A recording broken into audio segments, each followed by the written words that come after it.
মুখ্যমন্ত্রী মমতা বন্দ্যোপাধ্যায়ের উদ্যোগে এবং জেলা তথ্য সংস্কৃতি দপ্তরের ব্যবস্থাপনায় শনি ও রবিবার 2 দিন ব্যাপী রায়গঞ্জ বিধান মঞ্চে অনুষ্ঠিত হচ্ছে সঙ্গীতানুষ্ঠান শ্রদ্ধাঞ্জলি।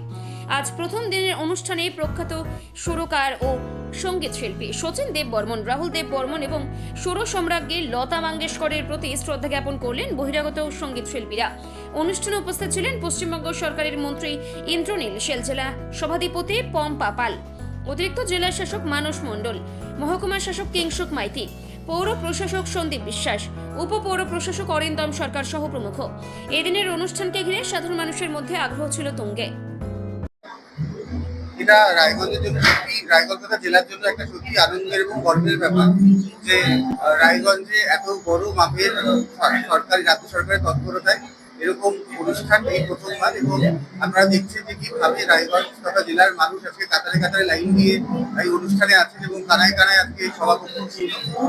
কলকাতা থেকে প্রকৃত যশা শিল্পীরা আজকে এসেছেন এখানে এবং আমাদের খুব সুন্দরভাবে সুষ্ঠুভাবে আয়োজনের মধ্যে দিয়ে আমাদের প্রোগ্রাম এগিয়ে চলছে। আমাদের এটা হচ্ছে রাজ্য সরকারের পুরোপুরি মাননীয় মুখ্যমন্ত্রীর উদ্যোগে রাজ্য সরকার এই প্রয়াস বাংলা গানের প্রতি, বাংলা গানের যারা পুরোধা রয়েছেন তাদের প্রতি শ্রদ্ধাঞ্জলি দিচ্ছেন। এটা পুরোপুরি বিনামূল্যে এবং এতে প্রবেশ অবাধ, সাধারণ মানুষের কোনো টিকিট লাগছে না, কোনো মূল্য লাগছে না।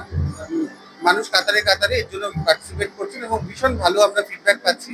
বাংলা গান মানুষদের শুনতে চাইছে, সেটা এই প্রোগ্রামে যে আমরা সাড়া পেয়েছি সেটা থেকে বোঝা যাচ্ছে। মানে আমি অভিভূত, আমার বয়স 60 হলো, আমি জীবনে কোনোদিনও ভাবিনি, দেখিওনি এই ধরনের অনুষ্ঠান। রায়গঞ্জের বিধানমঞ্চের চেহারাটা বদলে গেছে, বিধানমঞ্চের সামনে রাস্তাটা বদলে গেছে। কালকেও যখন রাত্রি 10টায় এসেছিলাম একবার দেখতে, আমি তো দেখে অভিভূত যে আমি কোন জায়গায় আছি। আজকে এই জায়গাটা তৈরি করে দিয়েছেন কে? তার নাম ম্যাডাম চিফ মিনিস্টার শ্রদ্ধা মমতা বন্দ্যোপাধ্যায়। বাংলার মাটিতে জেলায় জেলায় এই সুন্দর শ্রদ্ধাঞ্জলির অনুষ্ঠান তিনি আমাদের উপভোগ করবার সুযোগ দিয়েছেন, দেখবার সুযোগ করে দিয়েছেন। এটাতে আমি অভিভূত এলাকারই প্রণাম জানাচ্ছি। আজকে বিধানমঞ্চ প্রাঙ্গণ থেকে, রায়গঞ্জের থেকে প্রণাম জানাচ্ছি। তিনি এই ধরনের অনুষ্ঠান আমাদেরকে দেখবার সৌভাগ্য আমাদের রায়গঞ্জে করে দিয়েছে। আজকে একটা বিষয়, বিধানমন্ত্রীর আসন সংখ্যা সীমিত, অনেক মানুষ বঞ্চিত থেকে গেল না, এটা হয়তো সেই সিস্টেমের মধ্যে দিয়েই চলছে যে অনেক মানুষকে নিয়ে করলে অনেক বড় মঞ্চ রাখতে হবে, কিন্তু সাংস্কৃতিক চর্চা বিকাশের ক্ষেত্রে এবং এই ধরনের শ্রোতার একটা আলাদা জায়গা আছে।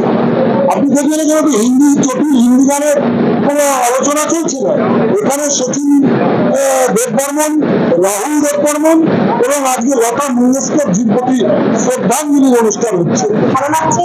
আমি অনেক অনেক ধন্যবাদ জানাই বাংলার মুখ্যমন্ত্রী মমতা বন্দ্যোপাধ্যায়কে এবং ধন্যবাদ জানাই পশ্চিমবঙ্গ সরকারের তথ্য সংস্কৃতি দপ্তরের মিনিস্টার মাননীয় ইন্দ্রনীল সেন মহাশয়কে।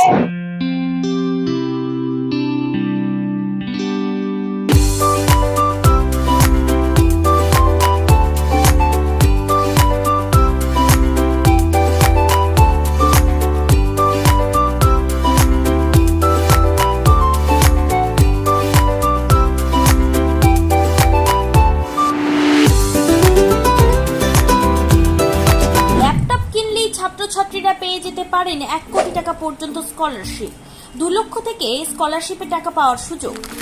এটা ছাড়াও 25টি গাড়ি জেতার সুযোগ রয়েছে, আছে 48টি মোটর বাইক জেতার সুযোগও। এছাড়াও থাকছে 450টি ইলেকট্রনিক প্রোডাক্ট যেমন TV, fridge, washing machine, laptop, micro oven, mobile phone সহ অসংখ্য উপহার জেতার সুযোগ। এখানে মাত্র 21,000 টাকা থেকে শুরু করে বিভিন্ন দামের ল্যাপটপ পাওয়া যাচ্ছে। এই সুযোগ সীমিত সময়ের জন্য, তাই আর দেরি না করে আজই চলে আসুন রায়গঞ্জের নেতাজি সুভাষ রোডের হাজারিলাল পেট্রোল পাম্প লাগোয়া রিলায়েন্স ডিজিটাল শোরুমে পুরস্কার জেতার সুযোগ গ্রহণ করুন।